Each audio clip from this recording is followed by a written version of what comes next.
She never imagined a crumpled $20 bill could change the course of her entire life. For Emma Parker, $20 usually meant groceries for the week, bus fare for her younger brother, or the cheapest brand of coffee that could keep her awake during long nights.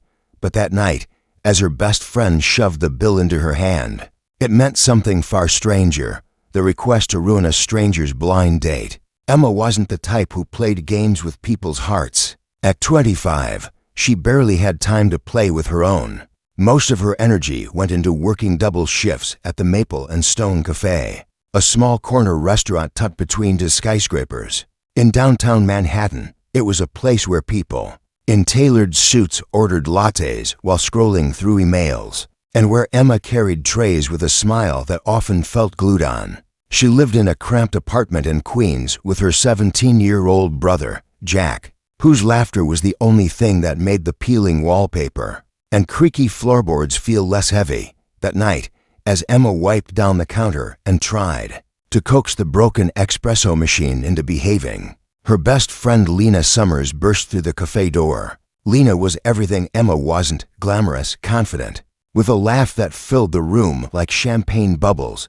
Her hair was perfectly styled, her heels clicked across the tiles like music, and her perfume carried the scent of expensive roses. But her eyes, usually bright, were filled with panic. Double quotes, I need you, Lena said, slamming the $20 bill onto the counter as if it were a lottery ticket. Emma blinked. For what? Did your Uber driver demand a tip in advance? Lena shook her head, strands of her golden hair catching the light. It's about tonight. My mom set me up on a blind date, and I can't stand it. You know how she is always pushing me to meet some polished, successful guy as if marriage is a business deal. I can't go through with it. I need you to ruin it for me. Emma raised an eyebrow. Ruin the date?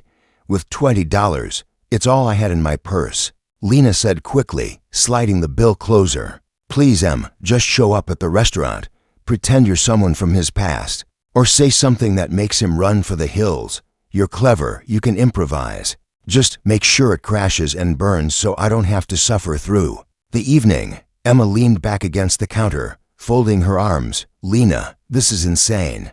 I'm not in the business of wrecking evenings for random men. And besides, don't you think this is a bit cruel? Lena's expression softened, her voice dropping. Em, you're the only person I trust to pull this off. My mom will be furious if I cancel, and I can't face another lecture about how I'm wasting my life. Please. I wouldn't ask if it wasn't important. Emma looked down at the $20 bill. It wasn't much, but she knew Lena wasn't really paying her. It was more a symbol of desperation, a way of saying this is all I've got, but I need you anyway. Emma's conscience wrestled with her loyalty to her friend. Finally, she sighed. Fine, but I'm not promising to be good at this. If this man leaves thinking you hired a lunatic to scare him off, that's on you. Relief flooded Lena's face as she threw her arms around Emma. You're a lifesaver. The reservation's at the Willow Room, 8 o'clock. Just do your thing. Emma chuckled nervously, not sure what her thing even was. She stuffed the bill into her pocket, unaware that the flimsy piece of paper was about to ignite a chain of events she could never undo. Hours later, Emma found herself standing outside the Willow Room, a restaurant that looked as if it had been plucked straight out of a magazine. Crystal chandeliers glittered through the tall windows, and the air smelled faintly of lavender and warm bread. She smoothed down her second-hand dress, the one she only wore for holidays or weddings, and took a deep breath. This is ridiculous, she muttered. Just walk in, say something embarrassing, and leave. Easy. Inside, the restaurant buzzed with quiet elegance. Waiters glided between tables like dancers, and conversations were punctuated by the clink of wine glasses. Emma scanned the room until her eyes landed on him. The man sitting alone at the corner table looked nothing like the arrogant, spoiled type she'd imagined. He wasn't surrounded by designer accessories or fidgeting with his phone. Instead, he sat with a calm, commanding presence, a glass of water resting untouched in front of him. His dark hair was neatly combed, his suit perfectly tailored, and his gaze, when it briefly lifted and locked onto hers, was sharp enough to make her forget how to breathe. Emma's stomach flipped. This was supposed to be easy. She was supposed to walk in, ruin the date, and leave. But the moment she saw him, something about the weight of his eyes told her that nothing about this night would go as planned. She forced herself to move, each step toward the table louder in her own ears than the music floating through the room. When she reached him, she offered her most awkward smile. "Hi," she said, her voice catching. "Sorry I'm late." The man raised an eyebrow, his lips curving into the faintest trace of a smile. "You must be Lena," her heart stuttered. He thought she was her friend. This wasn't part of the plan. She'd meant to come in as a stranger, disrupt, and go. But now, with his eyes studying her like she was the only person in the room, Emma found herself nodding. "That's me," she whispered, for the first time. Daniel Hayes, one of the youngest and most successful CEOs in the city, looked at a woman and thought she was lying, not because of her words, but because of her eyes. They held secrets, a storm she tried to hide behind nervous smiles. And as Emma slid into the seat across from him, clutching the $20 in her pocket like a burning coal, she realized the night had already spiraled beyond her control. What started as a favor for a friend was quickly turning into something else entirely. Something dangerous, something thrilling, something that felt like stepping into a story where she wasn't sure if she would survive or fall. And Daniel, he wasn't the type of man who let mysteries walk away. Emma told herself she would only stay a few minutes, just long enough to make it awkward, throw in a strange comment or two, and slip away before things spiraled. Yet every second she spent sitting across from him only made it harder to remember her original mission. Daniel Hayes wasn't fidgeting, wasn't checking his phone, wasn't scanning the restaurant like someone waiting for the clock to save him. He was watching her, watching with a patience so steady it made her restless. "So," he said at last, his voice low and calm, the kind of voice that felt like it belonged in boardrooms and late-night conversations. "Tell me something about yourself, something I wouldn't expect." Emma blinked. Her plan had been to derail, not to converse. But under his gaze, her mind scattered like loose papers in the wind. "I once broke my neighbor's window, trying to juggle apples." For a heartbeat, Daniel didn't move. Then, to her surprise, he laughed. Not a polite chuckle, but a warm, unguarded laugh that lit his face in a way she hadn't anticipated. "That's new," he said, shaking his head. "I've heard a lot of answers to that question. Never juggling apples." Emma felt her cheeks flush. She wasn't supposed to charm him. She was supposed to repel him. But the more she stumbled through awkward small talk, the more he seemed to lean in, intrigued. The dinner stretched on longer than she expected. When the waiter appeared with menus, Daniel gestured toward her. "Order whatever you like." Her instinct was to decline, to make an excuse and leave, but hunger and nerves betrayed her. She opened the menu, praying she didn't accidentally choose something that cost half her week's wages. Over the next hour, their conversation meandered. Daniel asked thoughtful questions, not the kind designed to impress himself, but the kind that made Emma feel as though he genuinely wanted to know who she was. She told him about her love for sketching, how she used to draw on napkins during slow shifts. She admitted she hated winter, but loved the first snow. She even confessed her dream of traveling to Italy one day, even though she could barely afford a bus ticket across town. Daniel listened, his eyes never leaving hers, and every now and then, a softness flickered across his expression as though her honesty caught him off guard. Still, Emma's guilt grew heavier with each passing moment.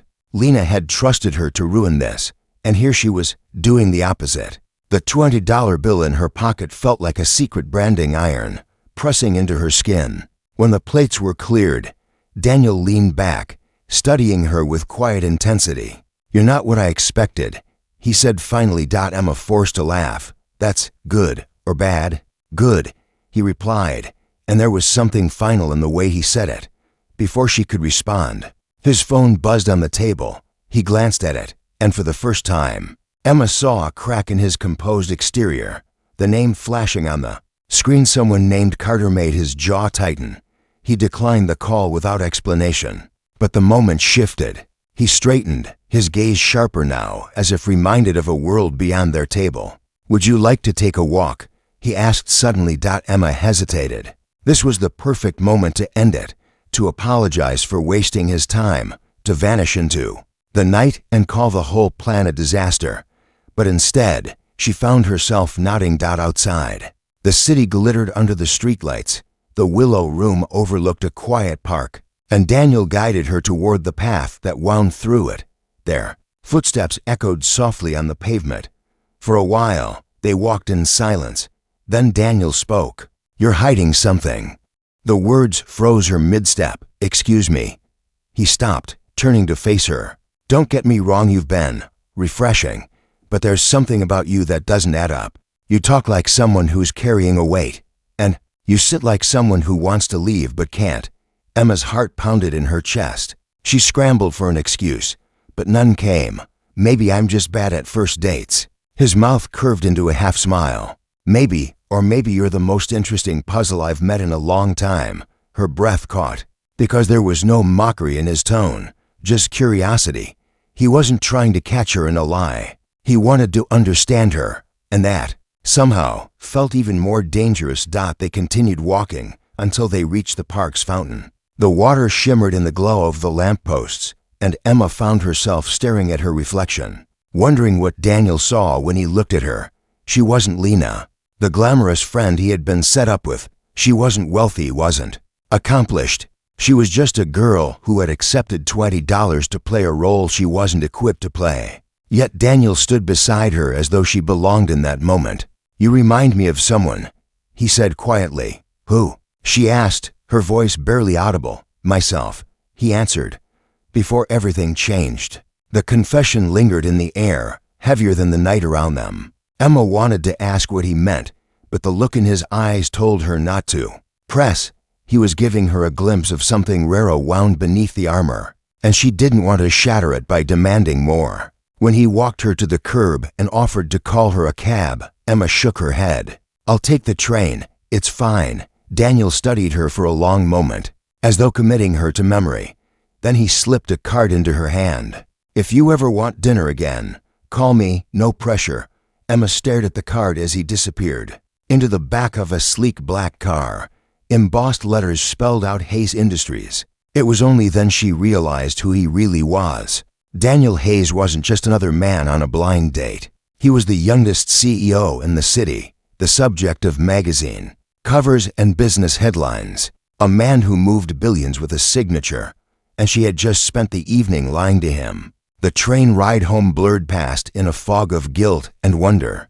Jack was already asleep when she entered the apartment, his headphones still tangled around him on the couch. Emma tiptoed past him, closed her bedroom door, and sank onto the bed. She pulled the $20 bill from her pocket and stared at it, the weight of what she'd done pressing down harder than ever. She told herself she would never see him again. She would call Lena tomorrow, tell her it was done, and bury the night like it never happened. But deep down, Emma knew it wasn't that simple, because Daniel Hayes had looked at her like no one else ever had, and fate, she suspected, wasn't finished with them yet. Emma did her best to convince herself that the night at the Willow Room had been a what-if mistake, a chapter she could close before it grew into something more. She repeated that thought over and over, while she poured coffee for customers at the cafe the next morning, wiping tables and forcing her focus back to the steady rhythm of her routine. But every time she caught herself staring at the door, half expecting him to walk in, she knew she was lying to herself. The business card sat in her apron pocket like a secret she wasn't supposed to have. She had slipped it there after pulling it from her bag that morning, telling herself she would throw it away by lunch.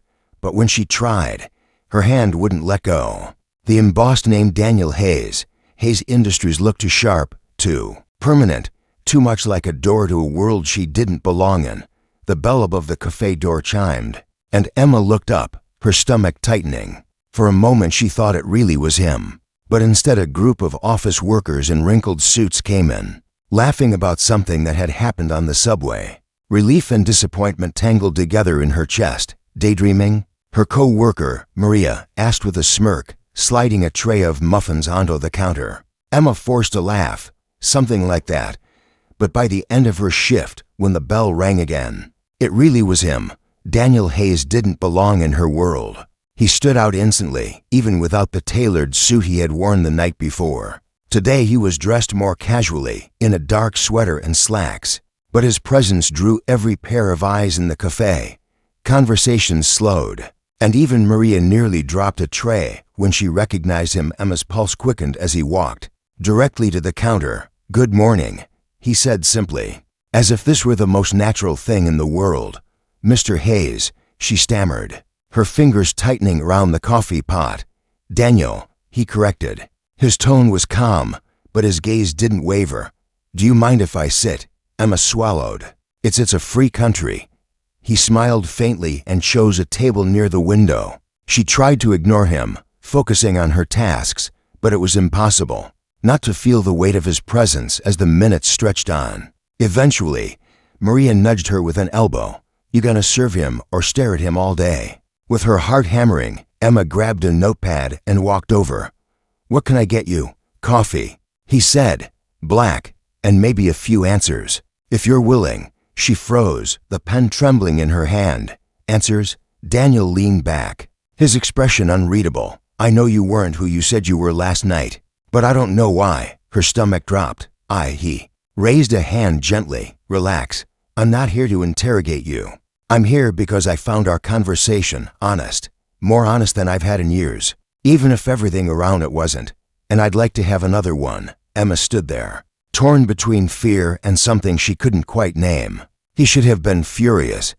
He should have walked away the moment he realized she wasn't Lena. But instead, here he was, asking her for honesty, when honesty was the one thing she couldn't give him. She brought him the coffee, her hands unsteady. They spoke quietly, cautious at first, then more easily as the minutes slipped away. He asked about her art, about her brother, about her favorite books. And though she dodged the deeper truths, Emma found herself laughing more than she had in weeks. When her shift ended, Daniel was still there. He rose as she took off her apron, slipping his phone into his pocket. "I'm having dinner with some colleagues tomorrow night. Join me." Emma froze. "I can't.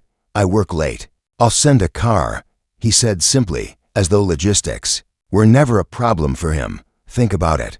She shook her head, half laughing, half panicked. "You don't even know me." His eyes held hers steadily. "That's exactly why I want to." For the rest of the day, Emma carried those words like a spark she couldn't extinguish.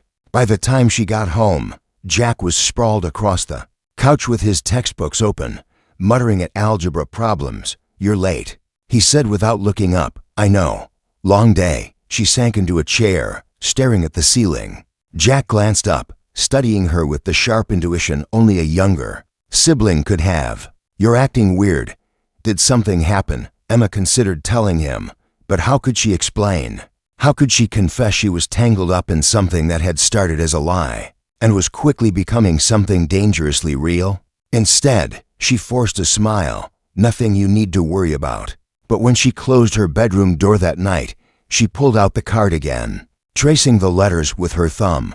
Her better judgment told her to cut ties now, before she drowned in something she couldn't handle. Yet something deeper whispered that walking away from Daniel Hayes would be impossible. The next evening, she tried to stick to her plan. She told herself she would ignore his invitation, bury herself in work, and never look back. But when a sleek black car pulled up outside the cafe just as her shift ended, and the driver held the door open with her name on his lips, her resolve cracked. The restaurant Daniel had chosen wasn't just elegant, it was untouchable. Marble floors, velvet chairs, chandeliers like frozen fireworks. Emma felt out of place the moment she walked in, her thrift store dress paling against a sea of gowns and diamonds. But when Daniel rose from the table, his eyes lighting the instant they met hers, the rest of the room blurred away. "You came," he said softly, as though surprised, but relieved all the same. "I shouldn't have," she admitted. "Maybe not," he agreed. Then his smile deepened. "But I'm glad you did." Throughout the evening, Emma tried to convince herself that she was only a guest, a fleeting presence in his world. But as she listened to him speak about his company, about the pressures of leadership, about the loneliness that came with success, she realized something unexpected. Behind the polished exterior, Daniel wasn't untouchable at all. He was human, flawed, searching for something real. And Emma, against every warning her heart screamed, was already into deep. By the time the evening ended, when Daniel walked her to the waiting car, she felt the truth pressing down like a secret she couldn't hold much longer. She had gone there to push him away. Instead, she had stepped into something that was beginning to feel unstoppable. As the car pulled away, Emma looked back through the glass and saw him standing there under the glow of the streetlights, watching her leave, and in that moment she knew whatever story she thought she was writing with her life had already been rewritten by him. The lie that had started with $20 was no longer just a mistake. It was the beginning of something that could either break her or save her. Emma told herself she was just borrowing time. Every dinner, every laugh, every glance she shared with Daniel felt like standing on a bridge she knew would collapse beneath her. Yet she couldn't make herself step back. Each night she promised she'd end it the next day, and each morning she woke with his words echoing in her mind, undoing every resolution she had tried to build. Weeks passed in a blur of stolen evenings and conversations that stretched longer than she intended. Daniel had a way of pulling her into his world without ever making her feel small. He invited her into spaces she never thought she'd belong, in art galleries, charity events, private corners of quiet cafes where no one knew them, and yet he spoke to her as if she were the most important person in the room. It was disarming, dangerous, addictive, but the more she let herself fall into him, the more the lie loomed over her. Daniel still believed she had been Lena, the woman he was meant to meet that night. Emma had never corrected him. Every time she tried, the words tangled in her throat. And now, the truth felt too sharp, too cruel, too capable of cutting the fragile thing they had built. One evening, after a long day at the cafe, she returned to find Jack sitting at the kitchen table with a stack of mail. He waved a glossy magazine at her, his grin wide. "You didn't tell me you've been hanging out with this guy." Emma froze. On the cover was Daniel. His name splashed across bold headlines, the relentless vision of Hayes Industries. He stood, in a tailored suit, eyes set on some invisible horizon, the very image of untouchable success. Jack tossed the magazine onto the table. "You've been different lately, Em, happier. Whoever he is, he's good for you." Emma forced a smile, hiding the twist of guilt in her stomach. "Maybe, or maybe I'm just tired and imagining things." Jack narrowed his eyes. "You're hiding something." Emma laughed softly, ruffling his hair. "Since when did you become the detective in the family?" But his words lingered. She was hiding something from Jack, from Lena, and most dangerously, from Daniel. The truth clawed closer one night when Daniel invited her to a gala hosted by one of his partners. The ballroom shimmered with chandeliers, and music floated in the air like a spell. Emma wore a borrowed dress Lena had insisted she take, the kind of gown that felt foreign against her skin. She tried to carry herself with confidence, but every diamond, every polished smile in the room reminded her she didn't belong. Daniel, however, never let her drift too far. He kept her close, introducing her to people whose names she recognized from newspapers. His hand brushed hers often, steadying her when her nerves threatened to unravel. "You look like you're waiting for someone to call you an imposter," he whispered at one point, leaning close enough that only she could hear. Emma's laugh trembled. "Maybe because I feel like one." His eyes softened. "You're not. Believe me. I've seen real imposters. You don't pretend, you just underestimate yourself." The warmth in his voice wrapped around her, and for a fleeting moment, she let herself believe him, until a voice cut through the music. "Daniel Hayes. I didn't think I'd see you here tonight." Emma turned, her blood chilling. Standing before them was a woman she recognized instantly, Lena, her best friend, dressed in a dazzling silver gown, her smile sharp as glass. For a heartbeat, the world tilted. Emma's throat closed as Lena's eyes flicked from her to Daniel, confusion and recognition flashing in equal measure. Daniel's arm rested lightly at Emma's back. "Lena Summers," he greeted smoothly. "It's been a while." Emma's pulse roared in her ears. Of all the nights, of all the places, this was the one moment she hadn't prepared for. Lena's smile didn't falter, but her gaze narrowed as she studied Emma. "Yes, it has. And I see you've found company."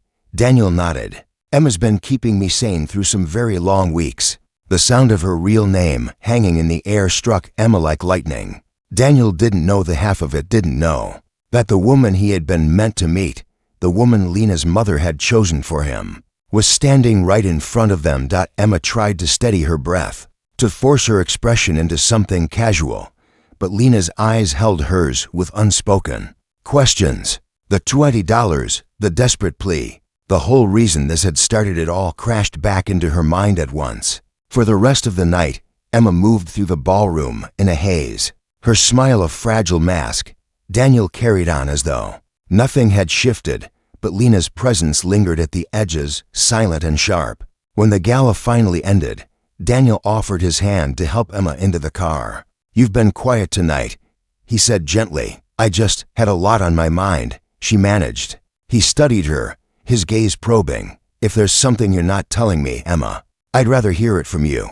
Her heart pounded. The moment to confess was right there, hanging between them. She could end the lie before it grew too dangerous, but the words stuck, heavy and unmovable. She simply nodded, whispering, "I know." As the car pulled away, Emma caught one last glimpse of Lena standing on the steps of the ballroom, her expression unreadable. She knew this wasn't over. The next morning, her phone buzzed with a message from Lena. "We need to talk now." Emma's chest tightened as she stared at the screen. She had thought she could juggle the lie, keep Daniel and Lena in separate worlds. But now the two were colliding, and once they did, there would be no turning back. The truth was no longer waiting on the sidelines. It was rushing toward her like a wave, and Emma had no choice but to decide whether she would drown in it or finally learn how to swim. Emma sat at the cafe's corner table the next morning, staring at her phone as if the words on the screen might change if she blinked long enough. "We need to talk now." Lena hadn't sent a second message, hadn't called. But that one demand was enough to make Emma's stomach twist. She had spent half the night pacing her small bedroom, trying to rehearse explanations that all crumbled before they even formed. How could she possibly explain that what had started as a favor had turned into something she no longer knew how to control? The bell above the cafe door jingled, and Lena walked in with the kind of grace that drew eyes instantly. Her heels clicked across the tile, her coat swinging behind her like she belonged to a different world. She slid into the seat across from Emma without a word, her lips pressed into a thin line. "You look exhausted," Lena said at last, though her voice carried no sympathy. "But I suppose pretending to be someone else will do that to you." Emma flinched. "Lena, I no excuses." Lena's eyes were sharp. "Do you have any idea what you've done? That night was supposed to be simple. You were supposed to scare him off. Instead, I find you on his arm at a gala, smiling like you belong there." Emma gripped her coffee cup, the warmth doing nothing to steady her. "I didn't plan for any of this. I tried to walk away, Lena. But he kept coming back, and I didn't know how to tell him the truth without destroying everything." Lena leaned forward, her voice dropping. "Everything, Emma, this isn't a game. Do you realize who Daniel Hayes is? If he finds out you lied, it won't just hurt him, it'll ruin you." "I never meant for it to go this far," Emma whispered, her throat tight. "Intentions don't matter," Lena snapped. Then, softer, she added, "I trusted you, and you've dragged both of us into something dangerous." Emma swallowed hard. "So what do I do?" Lena studied her for a long moment. Then she shook her head. "That's the problem, Em. You've already crossed a line. Whatever you do now, someone's heart is going to break." The words lodged in Emma's chest long after Lena left. She worked her shift like a ghost, moving from table to table without really seeing the faces. By the time she closed up that night, the city lights outside felt heavier than usual, like they were pressing down on her shoulders. When she finally returned home, Jack was waiting for her at the kitchen table again, textbooks spread out. But this time, his expression was serious. "Someone came by earlier, said they were looking for you." Emma froze. "Who?" "I don't know. A man in a suit. He gave me his card." Jack slid it across the table. "Hayes Industries office of security." Her blood ran cold. Why would Daniel's security be looking for her? Unless he had begun to suspect something. Emma barely slept that night. When her phone buzzed the next morning, she jumped. It was Daniel. Dinner tonight. Just us. She almost didn't answer, almost let the silence protect her. But her heart betrayed her, typing back before her mind could stop it. Yes. The restaurant Daniel chose was quieter than usual, a place tucked away from the city's chaos. He was already seated when she arrived, his expression unreadable. For the first time since they met, Emma felt a distance between them she couldn't bridge. Emma. He began slowly. I need to ask you something. And I need the truth this time. Her chest tightened. What do you mean? He leaned forward, his eyes piercing hers. The night we met, something was off. I knew it then, and I know it now. I've given you space, hoping you'd tell me when you were ready, but I can't ignore it anymore. Who are you really? Emma's throat closed. She opened her mouth, desperate to confess, but fear gripped her tighter than ever. I'm just me, Emma Parker, a waitress, that's all. Daniel studied her, silent for a long, suffocating moment. Then he nodded slowly, though doubt lingered in his eyes. If that's the truth, then I'll accept it. But understand this, I've built my life on knowing when people lie to me. And right now, I don't know if I can tell. The words cut deeper than if he had shouted. Emma looked away, her hands trembling under the table. She wanted to tell him everything, to unburden herself, but she couldn't bring herself to destroy the fragile connection that had become the brightest part of her life. Dinner passed in strained conversation, the ease they once shared replaced by something fragile and uncertain. When Daniel walked her to the curb, he didn't offer his usual smile. He only said, "Good night, Emma." His tone weighted with unspoken doubts. Back in her apartment, Emma collapsed onto her bed, tears pressing hot at the corners of her eyes. The lie was suffocating her, threatening to shatter everything she had found with him. And now, with Lena watching closely and Daniel's suspicion sharpening, time was running out. The next day, Daniel didn't call, nor the day after. By the third day, Emma could barely stand the silence. She wandered through her shifts like a shadow, her heart aching each time the door opened and it wasn't him. Then, late one evening, her phone finally buzzed. The message was short. Urgent, we need to talk. Tomorrow, my office. Emma stared at the words, her pulse racing. His office, not a cafe, not a quiet restaurant.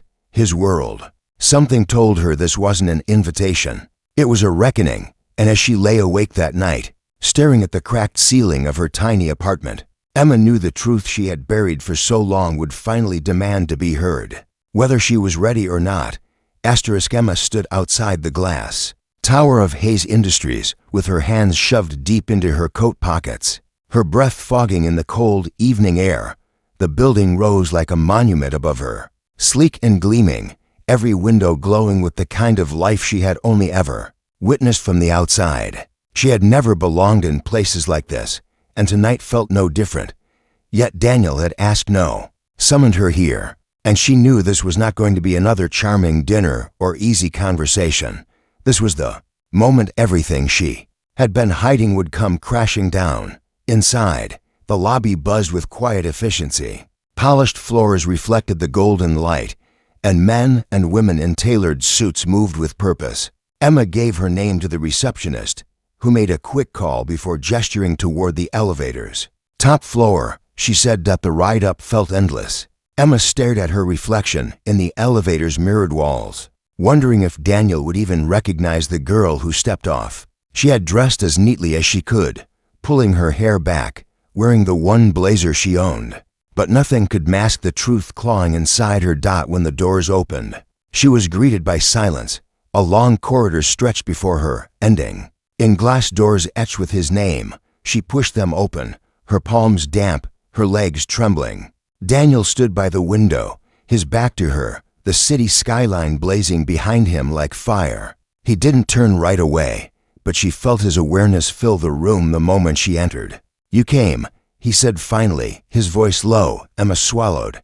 "You asked me to." At last, he faced her. His expression was calm, but his eyes carried a storm. "I've given you time, Emma, more than I should have. But I can't move forward without knowing what it is you've been keeping from me." Her throat tightened. "Daniel, don't tell me you're just a waitress," he cut in gently, though there was no anger in his tone. "I don't care about that. I care about the truth. From the very first night, I knew something wasn't right. And now, I need to hear it. From you." Emma's breath shuddered out. Every part of her wanted to turn and run, to hide from the consequences of what she had done. But she couldn't, not anymore. Not with the weight of his gaze pinning her in place. That night, she began, her voice barely above a whisper. "I wasn't supposed to meet you. Lena, my best friend, was the one your mother had arranged for. She didn't want to go, so she begged me to sabotage it. She gave me $20 to ruin your evening." Silence pressed down heavy between them. Daniel's expression didn't change at first, but his stillness was louder than anger. Emma forced herself to continue. "I was supposed to embarrass you, make sure you walked away. But when I saw you sitting there, I panicked, and then you thought I was her, and I didn't correct you. I told myself I'd fix it. But then one evening became two, and then more, and I couldn't bring myself to walk away, because you were nothing like what I expected. And every day I kept the truth buried. It grew harder to dig it out." Her voice cracked. "I never meant to hurt you, Daniel. But I did lie to you. And if you hate me for that, I understand." The weight of the confession left her trembling. She braced herself for the sound of finality, for him to tell her she was nothing more than a mistake, for the door to slam shut on everything they had shared. Daniel turned back toward the window, his shoulders rigid, his silence stretching into eternity. At last, he spoke.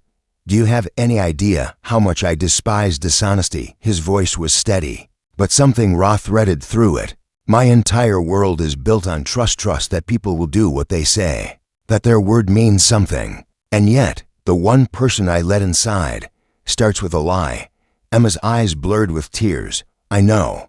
I don't deserve forgiveness." He was quiet for a long time, his gaze lost somewhere in the skyline. Then he turned back, his eyes searching hers with something she couldn't read. "But here's the problem, Emma. Even now, knowing what you did, I can't bring myself to walk away from you." Her breath caught. "Daniel, I should," he said firmly, almost to himself. "I should end this. But you reminded me what it's like to feel real again. Do you know how rare that is for me?" Tears spilled over her cheeks. "I didn't plan for any of this. I just, somewhere along the way, it stopped being a lie for me. I love you. Even if I don't deserve to say it, I do." The confession broke the last of her defenses, leaving her vulnerable, exposed. She waited for rejection, for the walls between them to seal forever. Instead, Daniel crossed the room in 3 strides. He stopped in front of her, his hand lifting as if to touch her, but hesitating just short of her cheek. "You've turned my world upside down," he murmured. "You've infuriated me, confused me, challenged me, and I can't let go of you." Emma's tears fell faster, but a fragile hope bloomed inside her chest. "But understand this," Daniel continued, his tone steady. "If we move forward, there can be no more lies. Not one. If I choose you, Emma, it's because you're willing to stand in truth with me, no matter how hard it is." She nodded quickly, desperately. "No more lies. I swear." At last, he touched her face, his thumb brushing away a tear. His eyes softened, the storm in them easing into something deeper, steadier. "Then maybe," he whispered, "we can start over, not as Lena, not as a mistake, but as you." Relief washed over her in a rush so strong she nearly collapsed. For the first time since the $20 bill landed in her hand, she felt the weight lift. Daniel drew her into his arms, and for a moment the world outside the skyline, the company, the consequences faded away. All that remained was the impossible truth that love had survived even the worst of beginnings. Later that night, as Emma left the building, the city lights seemed different. They no longer pressed down on her. They glowed, steady and bright, as if reminding her that even the most unexpected storms could clear. And somewhere high above, in an office that had once felt untouchable, Daniel Hayes stood by the window, watching her disappear into the night.